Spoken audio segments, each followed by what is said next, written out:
우리 머릿속에서 완전히 잊혀진 그런 이야기가 하나 있습니다.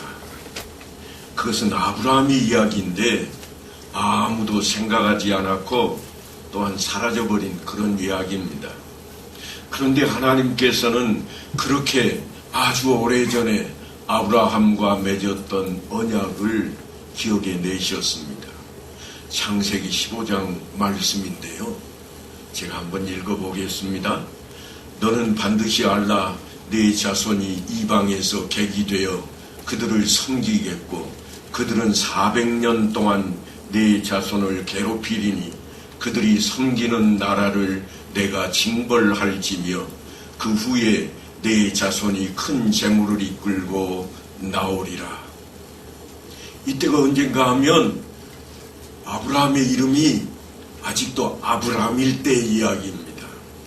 그러니까 이때가 어느 정도 오래전인가 하면 이삭은 고사하고 이스마엘도 태어나기 이전의 이야기입니다. 그런데 벌써 그때 하나님의 역사 속에 이스라엘에 대한 이야기가 준비되고 있습니다. 꿈도 꾸지 못할 그러한 때입니다. 여러분은 어찌 생각하십니까? 2000년도 이전에 아직 내가 이 땅에 있지도 않은 그때에 예수님께서 내 죄를 위해 십자가에 못 박히셨다고? 말도 안 돼. 그렇게 생각하십니까? 하나님의 역사는 오늘 이 말씀을 통해 우리에게 그것을 깨닫게 해 주실 것입니다. 창세기 15장에서 들려주셨던 이 말씀을 곱씹으며 우리가 생각할 때에 애굽에서 400년 동안이나 종살이했던 이스라엘 백성들을 우리는 이해할 수 있게 됩니다. 그들이 어쩌다가 종살이를 하게 되었을까? 그들은 생각지도 않았습니다. 요셉을 통해서 애굽 나라의 총리가 되게 하셨던 하나님, 그래서 떵떵거리며 살아가는 그 가문이었는데 느닷없이 종살이하는 노예들이 되고 말았습니다. 그런데 이것이 하나님께서 이미 작정하신 일이었습니다. 이미 하나님께서 계획하시고 그들을 택하신 일이었습니다. 마치 우리를, 죄 가운데 죽을 수밖에 없는 우리를 택하시고 예수 믿게 하시겠다고 작정하신 사건과 동일한 모습이, 똑같은 판박이가 구약시대에 고스란히 드러나 있습니다. 때가 되어서 하나님께서 모세를 부릅니다. 그렇게 시작된 이야기가 출애굽 이야기입니다. 그 출애굽은 모든 초태생의 사람과 짐승을 다 죽게 만드는 일로 시작이 됩니다. 그것은 다름 아닌 유월절 이야기입니다. 이달을 너희에게 달의 시작 곧 해의 첫 달이 되게 하라. 그렇게 시작된 이야기가 이제 한 예식을 준비하는 규례로 이어지고 있습니다. 이달 열흘에 너희 각자가 어린 양을 취할지니 각 가족대로 그 식구를 위하여 어린 양을 취하라. 가족 단위로 어린 양을 취하되 식구가 너무 적으면 이웃과 함께해서 어린 양을 취하게 하고 있습니다. 어린 양을 그냥 느닷없이 잡는 게 아닙니다. 이달 열흘에, 그러니까 아직 보름이 되려면 닷새 전입니다. 그날 예비하고 그것을 따로 구별시켜 놓아라. 이게 유월절의 시작 이야기입니다. 그것도 흠이 없고 1년 된 좋은 것으로 수컷을 취해야만 했습니다. 어린 양은 흠이 없고 1년 된 수컷으로 하되 양이나 염소 중에서 취하고 이달 19날까지 간직하였다가 해질 때에 이스라엘 회중이 그 양을 잡으라. 19날 해질 때입니다. 이스라엘 백성들은 해가 질 때 당시에는 새로운 하루가 시작이 되었습니다. 그러니까 19날이 딱 되었고 해가 질 때가 되면 15째 날이 되는 겁니다. 우리식으로 하면 보름날이요. 새 들어서 첫 보름날이 될 것이니까 대보름날이 되는 것입니다. 뿐만 아니라 흠이 없다는 말은 병들거나 다치지 아니한 것으로 온전하게 자란 것으로 제물을 삼게 하고 있습니다. 제물은 19날까지 구별되어 둠으로써 거룩하게 완전히 구별시켜 놓았습니다. 19날이 되자 한바탕 난리가 벌어집니다. 온 이스라엘이 집집마다 어린 양을 잡습니다. 그리고 그 피를 양을 먹을 집 좌우 문설주와 임방에 바르라고 성경은 말씀하고 있습니다. 어린 양을 잡은 그 피를 양을 먹는 집 문설주에 바르고 임방에 바르고, 그리고 어린 양을 잡은 그 피뿐만 아니라 그 집에 표시하는 피냄새가 진동하는 가운데 어린 양의 희생을 모두가 느끼게 하고 있습니다. 이 어린 양이 내 대신이로구나. 그 집 안에 들어가는 사람은 문을 들어서자마자 이 피냄새를 맡고 내 죄를 대신하는 이 어린 양, 대속제물이라고 하는 사실을 깨닫게 하고 있는 모습입니다. 그뿐 아니라 하나님의 선민으로서 하나님의 말씀을 믿고 순종함으로 하나님의 사자가 그 밤에 형벌을 가할 때에 면제받게 된다는 사실 또한 깨닫게 하고 있습니다. 그 밤에 그 고기를 불에 구워 무교병과 쓴 나물과 아울러 먹되 날 것으로나 물에 삶아서 먹지 말고 머리와 다리와 내장을 다 불에 구워 아침까지 남은 것은 곧 불사르라. 그 밤에 이스라엘 백성들은 잡았던 어린 양을 구워서 먹는데 무교병과 쓴 나물과 같이 먹게 되었습니다. 무교병이라는 말은 누룩 없이 만든 떡을 말합니다. 그러니까 부풀지 않은 딱딱한 빵 조가리와 쓴 나물을 같이 먹고 있는 모습인데, 그들이 몇 가지 주의해야 될 것이 있습니다. 그것을 먹되 그날 밤 안으로 다 먹어야 됩니다. 못 먹고 남은 것은 다 불에 태워야 되었습니다. 아침까지 남겨서는 안 됩니다. 오직 그날 밤에 처치해야만 했습니다. 남은 것은 모두 불에 태워버렸습니다. 결코 뼈를 꺾어서는 안 되며 머리뿐만 아니라 정강이와 내장까지도 남김없이 다 구워서 먹거나 불에 태워 소각시켜야만 했습니다. 그리고 그것을 먹을 때 자세도 아주 철저했습니다. 너희는 그것을 이렇게 먹을지니 허리에 띠를 띠고 발에 신을 신고 손에 지팡이를 잡고 급히 먹으라. 이것이 여호와의 유월절이니라. 무슨 말씀인가 하면 떠날 채비를 하고 있습니다. 마치 군대에서 5분 대기조가 옷을 다 입고 저녁에 잠을 자다가 그저 외침 소리만 나면 벌떡 일어나서 그 시간 안에 나아가는 것처럼 하나님의 백성들이 이 유월절을 그렇게 맞이하고 있는 것입니다. 그리고 또 주의할 것이 있는데, 그것은 그 밤에는 그 집 문설주 밖으로 나가서는 절대 안 됩니다. 거기는 보호지역이 아닙니다. 구별되었다 하는 말씀이 얼마나 놀라운 말씀인지 모릅니다. 우리를 향해서 너희는 구별된 자라, 너희는 택하심을 받은 자라 하시는 이 말씀은 바로 이것을 상기하게 만들고 있습니다. 하나님께서 애굽에 재앙을 내리시고 하나님의 사자가 애굽 땅을 두루 돌아다니고 있습니다. 무엇 때문인가 하면 모든 집에 처음 태어난 장자와 처음 태어난 짐승을 다 죽게 만들기 위해서였습니다.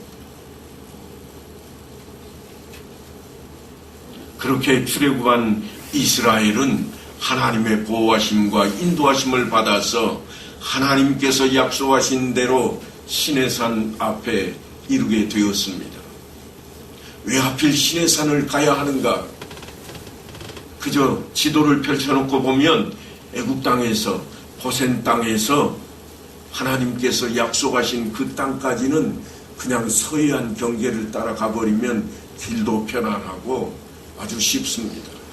그런데 이스라엘 백성들이 왜 광야를 거쳐서 그것도 47일 만에 도착하게 될 저 시내산까지 그렇게 가고 있을까? 일찍이 하나님께서 모세를 만났던 장소가 다름 아닌 시내산이었습니다. 그리고 하나님께서 모세에게 이렇게 말씀을 하십니다. 이제 내가 너를 바로에게 보내어 너에게 내 백성 이스라엘 자손을 애굽에서 인도하여 내게 하리라. 그렇게 말씀하시자 모세가 이럽니다. 내가 누구이기에 바로에게 가며 이스라엘 자손을 애굽에서 인도하여 내리이까? 그랬더니 하나님께서 모세에게 내가 반드시 너와 함께 있으리라 그렇게 약속을 하시며 징조, 다시 말해서 증거를 제시하시는데 이렇게 말씀하십니다. 네가 그 백성을 애굽에서 인도하여 낸 후에 너희가 이 산에서 하나님을 섬기리니 이것이 내가 너를 보낸 증거니라. 그러니까 하나님께서는 애굽에 있던 이스라엘 백성들, 종살이하는 그들을 모세를 통해 이끌어내시기로 작정을 하셨는데 모세가 내게 징표를 좀 주십시오 그랬더니 이 자리에 와서 너희가 예배를 드리게 될 것이라. 그러니까 곧장 내가 허락하는 땅으로 보낼 것이 아니라 너희는 반드시 이곳을 거치게 될 것이라. 그렇게 징조로 말씀을 하신 겁니다. 그리고 그곳에서 이스라엘 백성들이 하나님 앞에 예배를 드리게 되었고 뿐만 아니라 그 시내산 언약을 하나님께서 그곳에서 이스라엘 백성과 세우게 됩니다. 뿐만 아니라 성막과 십계명을 그들에게 허락하시기도 했습니다. 그렇게 그들이 출애굽한 지 온 1년이 지났습니다. 그러니까 그들이 45일, 47일이 되면서 거기에 도착해서 그곳에서부터 한 해 동안을 머물게 되었다. 그런 말씀입니다. 그러자 하나님께서 다시 모세를 불러 세웠습니다. 애굽 땅에서 나온 다음에 첫째 달에, 여기서 말하는 첫째 달은 하나님께서 이스라엘 백성들을 애굽 땅에서 끄집어내면서 하시는 말씀이 있습니다. 이 날을 첫째 달로 삼아라. 그러니까 6월절이 있는 달이 1월달이 되는 겁니다. 둘째 해 첫째 달이니까 언제가 되어버렸는가 하면 여호와께서 그들을 이끌어내신 지 벌써 한 해가 지났다는 이야기입니다.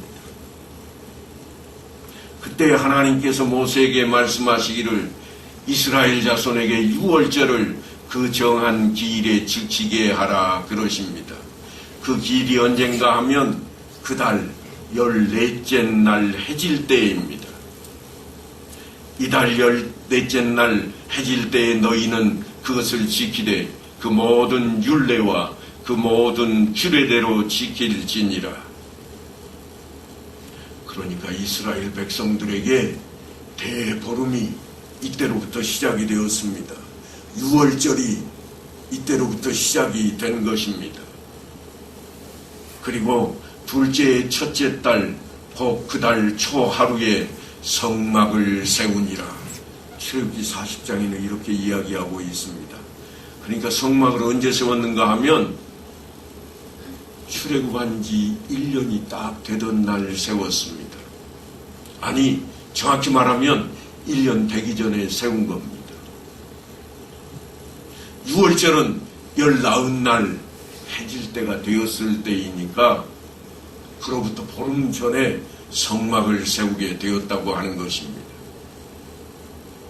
애굽에서 떠나온 다음에 첫째 딸은 모세가 하나님의 명령을 따라 성막을 세웠고, 그리고 이스라엘 자손이 애굽 땅에서 나온 후 둘째 해 둘째 달 첫째 날에 여호와께 모세에게 말씀하여 이르시되 그럽니다.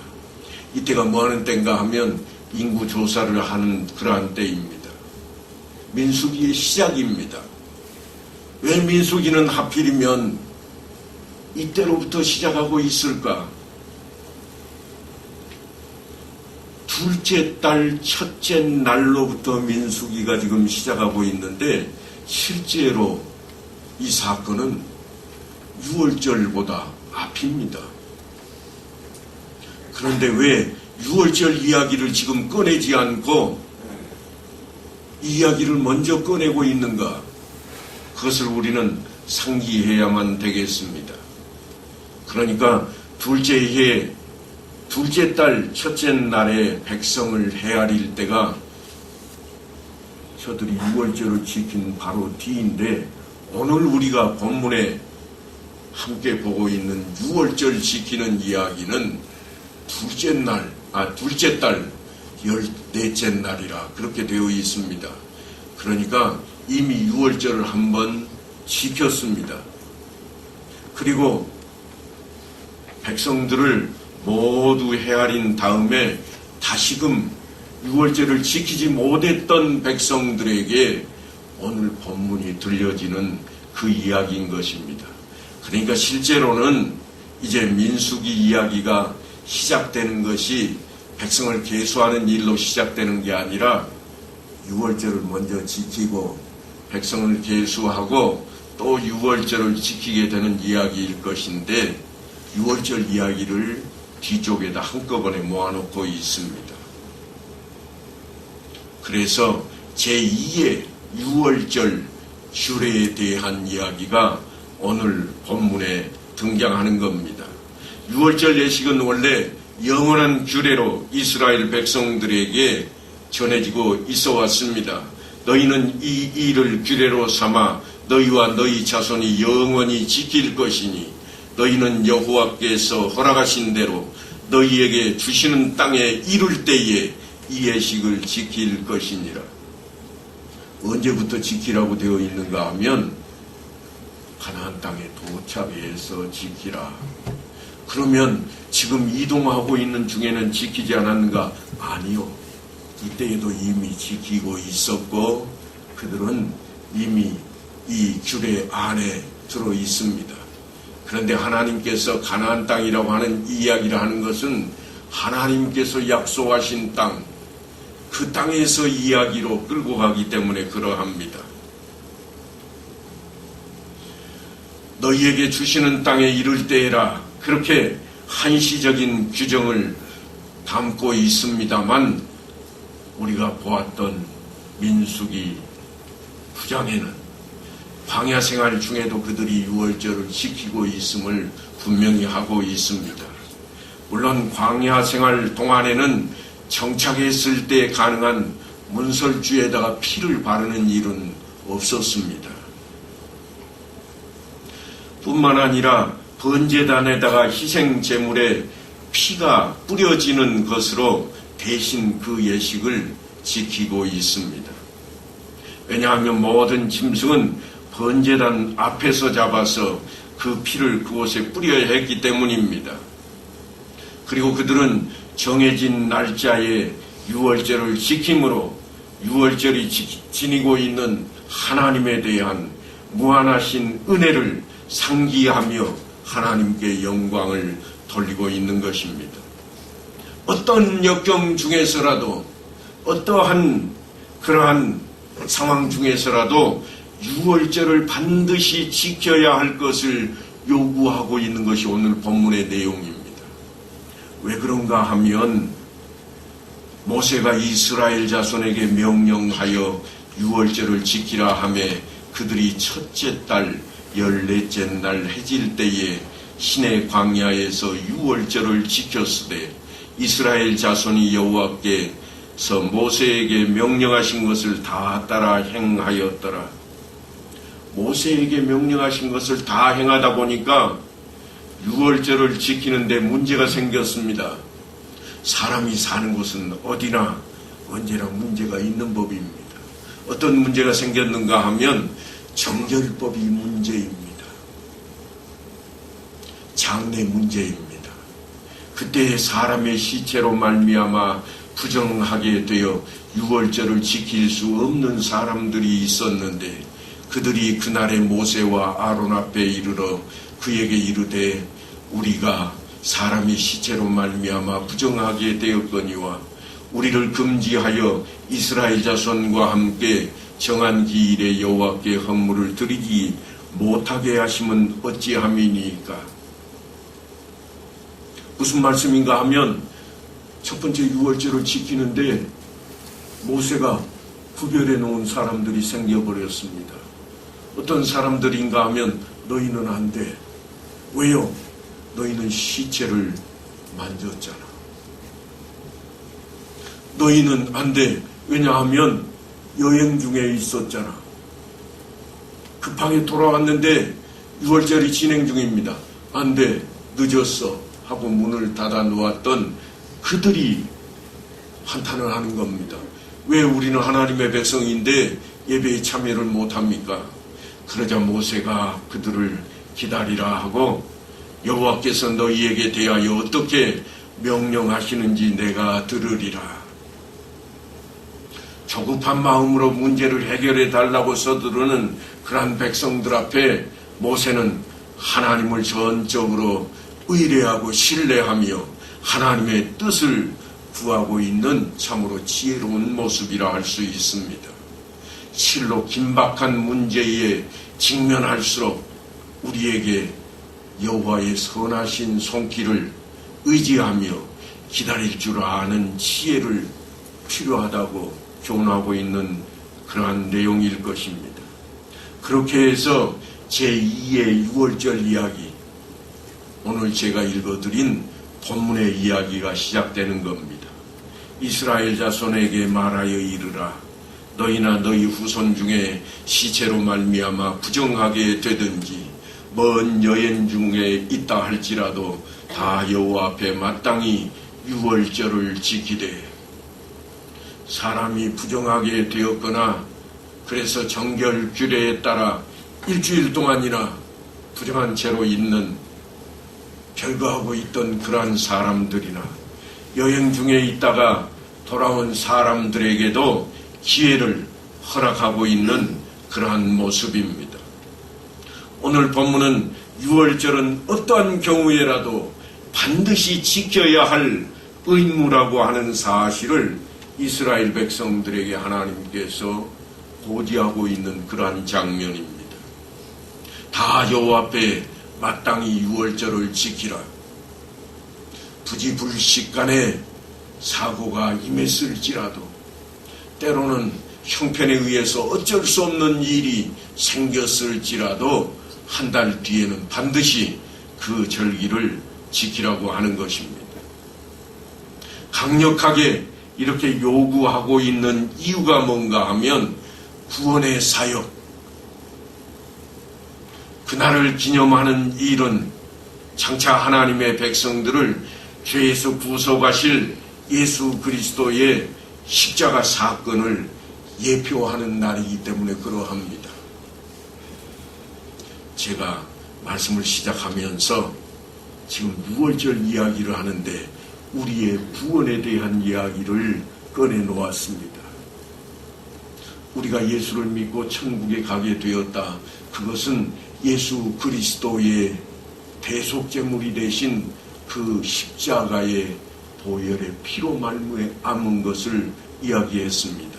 그 이야기가 바로 오늘 이 유월절의 이야기와 동일하게 적용되고 있기 때문인 것입니다. 다시 말해서 유월절은 하나님의 백성들의 삶 가운데에서 가장 중요하게 기억되어야 할 영원한 생명, 그 구원과 해방의 날을 기념하는 것입니다. 그러므로 이 유월절을 고의로 지키지 않는 자가 있다면 하나님의 백성이 되기를 거부한 자로 취급되어서 선민의 자격과 권리를 박탈당하게 되는 것입니다. 제2의 유월절도 동일한 방식으로 거행이 되었습니다. 둘째 달 14째 날 해질 때에 그것을 지켜서 어린 양의 무교병과 쓴 나물을 아울러 먹을 것이요. 그러니까 한 달 뒤에 정상적인 유월절을 지켰던 것처럼 유월절을 지키지 못했던 사람들은 다 그때에 임해야 했습니다. 그 뒤로는 없습니다. 기회가 한 번 주어졌다고 하는 것입니다. 그래서 그들은 제2의 유월절을 대비해야만 했습니다.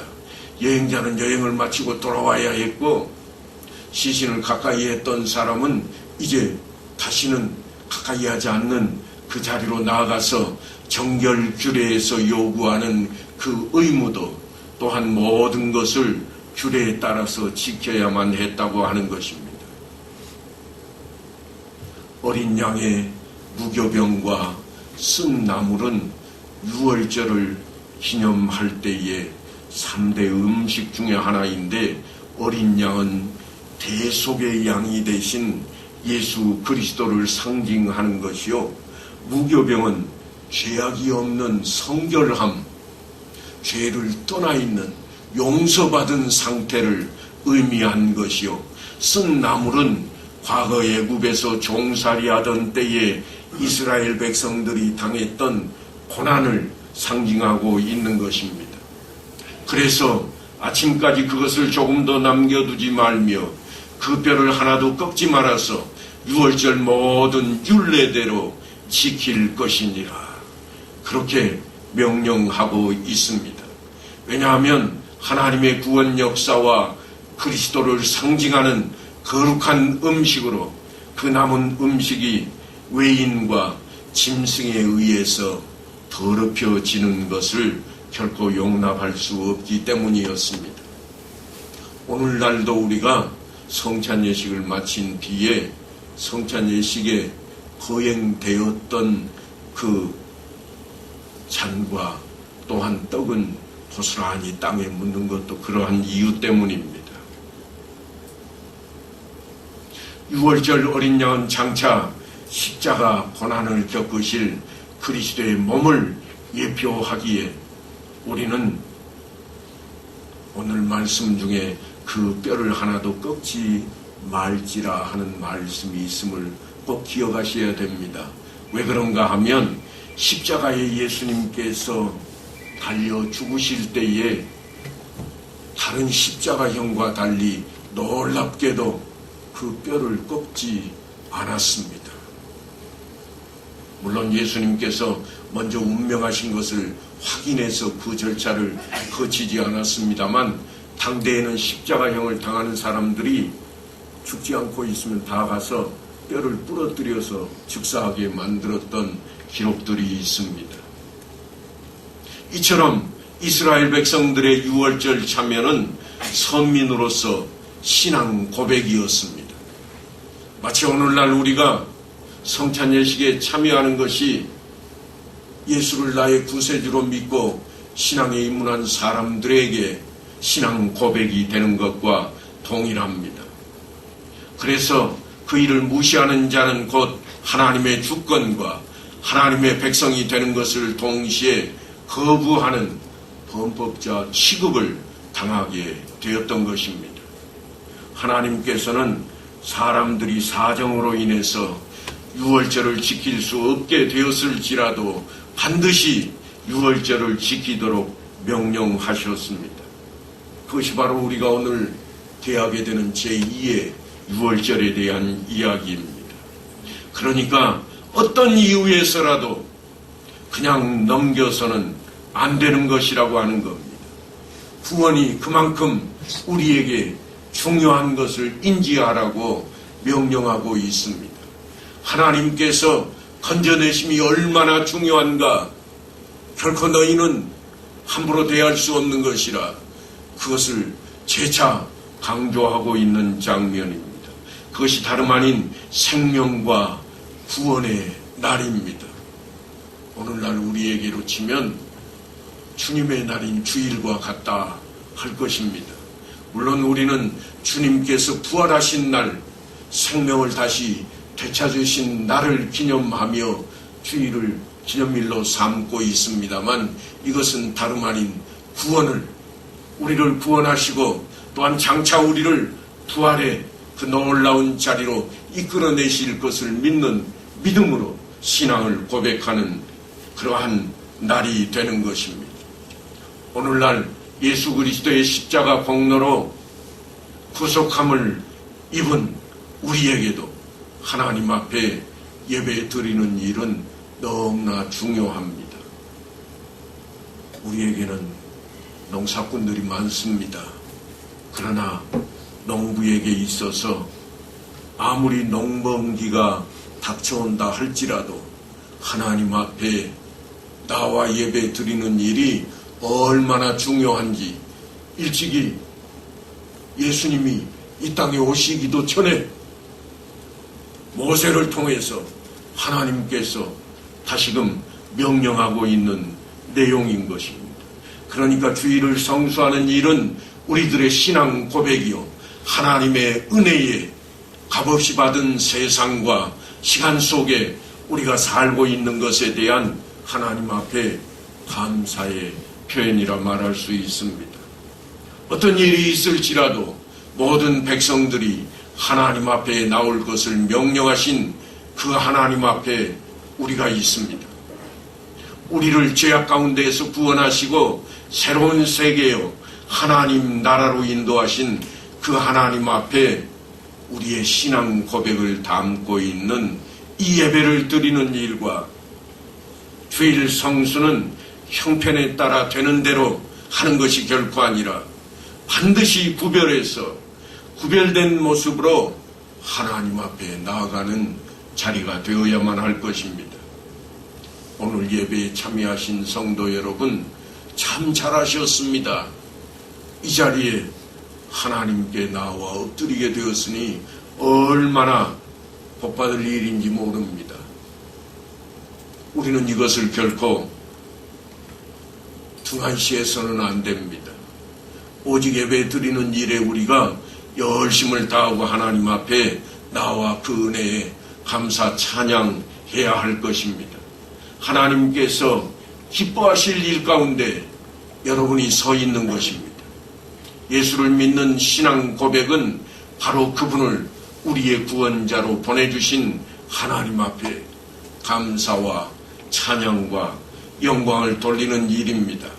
이와 같이 구별된 모습으로 우리의 신앙 고백을 담은 이 예배에 마음과 뜻과 정성을 다하는 성도 여러분 다 되시기를 간절히 축원합니다.